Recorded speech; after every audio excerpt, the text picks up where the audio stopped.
Goeienaand. Soos in die vorige aandgesprek bespreek, was die onreg en die onreëlmatighede wat ons Here Jesus Christus onder die Joodse Raad moes deurgaan, skreiend. Skuldig van die begin af. Skuldig tensy, nee, skuldig selfs al word hy onskuldig bewys. Dit skreeu teen die wese van ons Here Jesus Christus in. Hy is die regverdige, die Seun van God. In sy wese is en was hy regverdig. Hy kan nie die onreg duld nie. Eintlik is dit skreiend al dat dit nodig is dat hy verhoor moet word. Daar is soveel plekke in die Bybel waar onreg duidelik verbied word, uitgespel word. Levitikus 19 vers 15 sê, jy mag nie onregverdig wees in die regspraak nie. Jy mag nie partydig wees vir die wat geen aansien het nie, of die vooraanstaande bevoordeel nie. Oordeel regverdig oor jou naaste. Psalm 5 vers 5.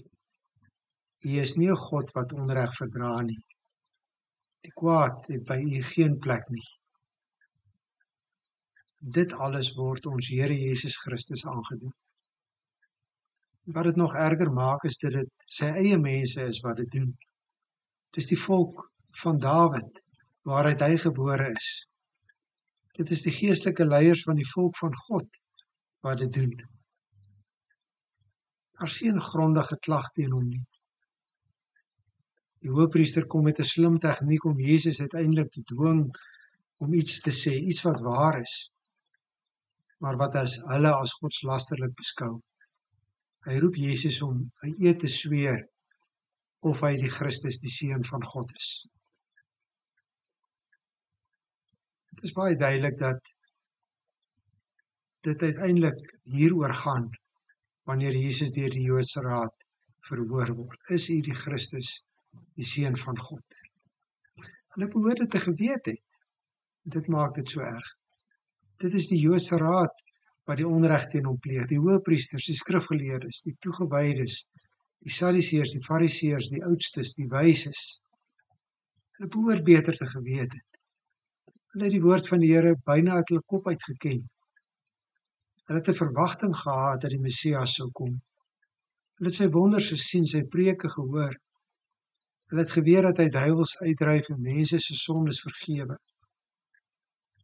Hulle het gesien hoe hy mense uit die dood opwek. Hulle was die geestelike leiers van die kerk van die Here in daardie tyd. En dis wat hulle doen. Hierdie feit dat dit nie die heidene was nie, maar die kerk van die Here, maak baie diep vrae in my gemoed wakker. Dit roep tot baie diep besinning en selfondersoek.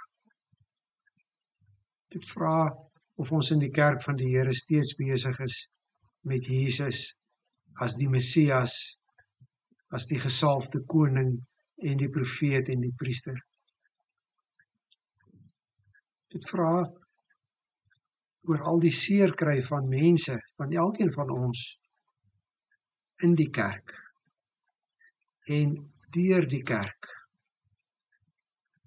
Al die seerkry wat ons aangedoen is en die seerkry wat ons as kerk ander aangedoen het.